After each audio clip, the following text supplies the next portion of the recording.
So this is a short video for the class 12 boys of St. Augustine's, the other group. This one discusses the Biot-Savart law. So we know that current carrying conductor behaves like a magnet and has got a magnetic field. So the Biot-Savart law allows us to calculate the magnetic field for different types of conductors. So it says here the magnetic field delta B at a point P, which is at a distance r from a very short length, delta L of a conductor carrying a current I, is given by delta B proportional to I delta L sine theta by r square. Now, what do all these expressions mean? For that, just have a look at this one. So here we have a conductor which is carrying current I, and we take a tiny element of length delta L of this conductor. Now I want to find out the magnetic field at this point P. So now first of all, remember that I multiplied by this delta L is what is called a current element, and it is a vector.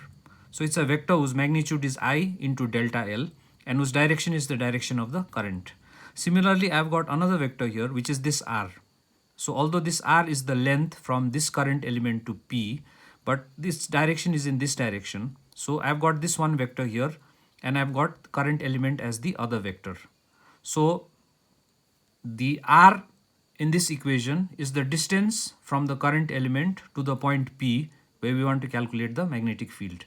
And this angle theta is the angle between this vector which is joining the current element to the point P at which the field is to be calculated, and the angle is between this one and the current element whose direction is the direction of the current. So if the current was in the downward direction, then naturally my theta would have been in the downward direction. Now here it says delta B is into the paper. This is because of the right hand screw rule. So imagine my pointing my thumb in the direction of the current. So I see the fingers are curling this way. So to the right of this conductor, it is into the paper. Had it been to the left, it would be out of the paper. So this is how this is now what is the Biot-Savart law. Delta B is the magnetic field at P due to a current element of length delta L which is carrying current I, and theta you know is this angle, and r is the distance between the current element and the point where the field is being calculated. Now the constant of proportionality will depend upon the medium surrounding the conductor, and if the conductor is in air, then in that case the constant becomes mu 0 upon 4 pi, where mu 0 is what we call the permeability of free space. Now sometimes they will ask you in the exams to write down Biot-Savart law in the vector form. So just remember the vector under consideration is this r is one vector and the IDL is the other vector. And we've got sine theta, so which reminds us that it will be a cross product. So this is the cross product, I delta L into r upon r cube, where what is r? R is this vector. So if you look at the way the multiplication is being performed, delta L into r, that means you are multiplying from L to R. So imagine a screw being rotated in the clockwise direction, that is the direction of the rotation. So the screw will go in. That is the reason why the magnetic field is into the plane of the paper, as is also given by the right hand thumb rule. So this expression, though we are not going to use it for our derivations, is something that you should remember. Now note that the Biot-Savart law cannot be tested because it is not possible to obtain a conductor of length delta L. However, using this Biot-Savart law, we can derive expressions for the flux density of real conductors, and the values we get from those derivations are very close to those values that are obtained by experiment. Now let us use the Biot-Savart law to calculate the magnetic field at the center of a plane circular coil. So here is my plane circular coil. So it's carrying this current in the anti-clockwise direction, and I want to calculate the field at this point here. Now the current element that I will take is delta L, which is here. Now although it is a circle, but because the current element is infinitesimally small, you can think of it as a straight line. Therefore the angle which this one will make with that is the angle between, say, the radius and the tangent. So therefore it's going to be 90 degrees. Now according to the Biot-Savart law, delta B is mu 0 upon 4 pi I delta L sine theta by r square.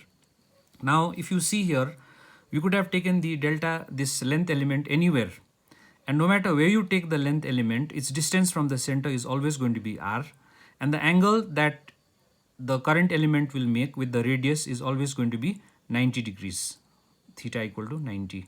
And the current also is the same.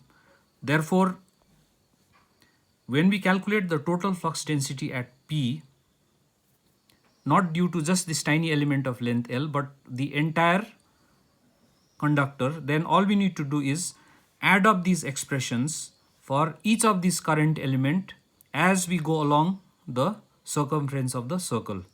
And as I've already told you, as we go along the circumference of this circle, there are a few things that will be constant. The current is not going to change. The distance of that current element from the center is not going to change. And the angle, that is 90 degrees, is also not going to change. Therefore, I can take this one, this one, this one, this one and this one out of the summation sign. So here we have not used an integral because we don't actually have to integrate. A summation sign will suffice. Why? Because when you sum it off for the entire length, you will get the circumference of the circle. So you have mu 0 I.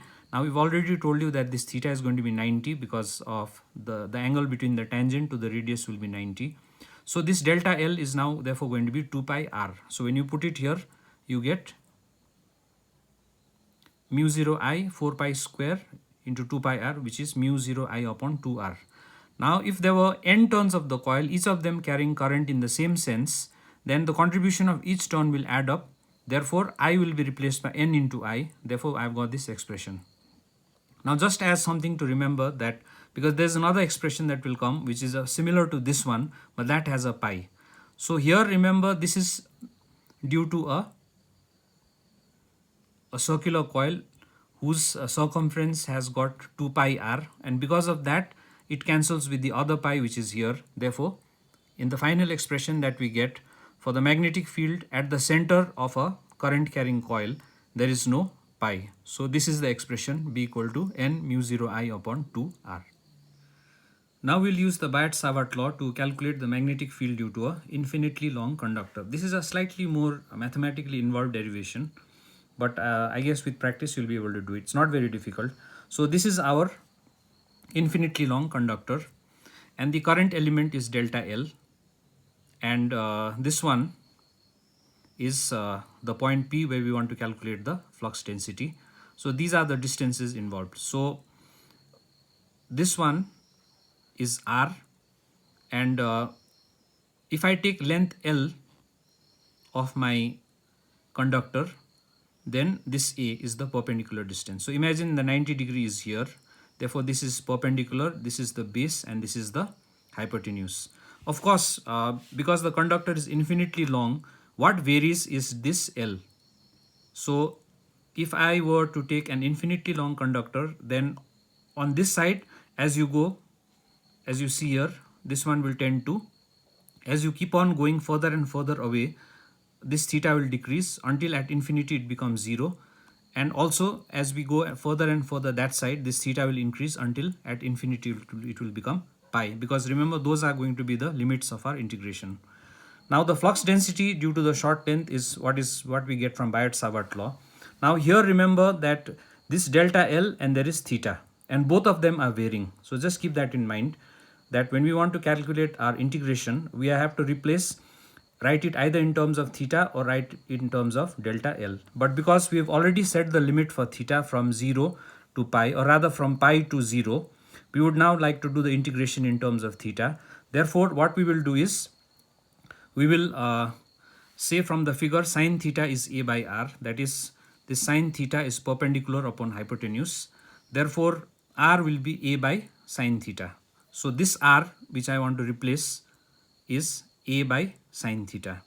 Also remember that tan theta is perpendicular upon base. So tan theta is A by L. Therefore, cot theta will be L by A, and L will be A cot theta. Now when I get the derivative of L, I get delta L is equal to minus A cosec square theta d theta. Now these are not meaningless operation, but as I told you, we want to write everything in terms of theta, because that is how we can perform the integration, because we've already got the limits. Therefore, we replace this R by A by sine theta. So we've got R in terms of theta, and also we replace delta L by minus a cosec square theta delta theta. So it's good that everything we are getting is in terms of theta. So L has been replaced by something in terms of theta. R has also been replaced by something in terms of theta. So when you make the substitutions here, so mu 0 upon 4 pi I. Now delta L has been replaced by minus a cosec square theta delta theta, and this sine theta is still here, and this R is now a by sine theta. So this 1 upon sine theta is cosec, and that is cosec square. So this cosec square theta will cancel with this cosec square theta. This a and a square will cancel so as to remain a, leave a here. So we get this final expression minus mu 0 I sine theta delta theta upon 4 pi a. Now if you recall here, this this a is a constant because of the perpendicular distance from the wire. The current is a constant, mu 0 upon 4 pi is a constant. Therefore, I can take this out. Now the flux density is going to be the sum of the flux densities of all the short lengths that can be found. And those short lengths are the short lengths that tend to 0. And when that happens, delta theta will also tend to 0. So this will be replaced by d theta. So basically the integration is now of sine theta d theta. And in the limit, as we go in the clockwise direction from pi to 0. So our integration of this sine theta will give us minus cos theta, and when we set the limit from pi to 0, the final expression that you get is mu 0 I upon 2 pi a. Earlier also it was mu 0 I upon 2 a. So for a straight line, for a circular conductor which already had a pi in its perimeter, it cancels with the pi of the Biot-Savart law. So there's no pi there, but in this case there's no pi to cancel, so it remains here. So you have mu 0 I upon 2 pi a. So we have used the Biot-Savart law to obtain expressions for the magnetic field due to a circular coil at the center, and also the magnetic field due to an infinitely long straight conductor.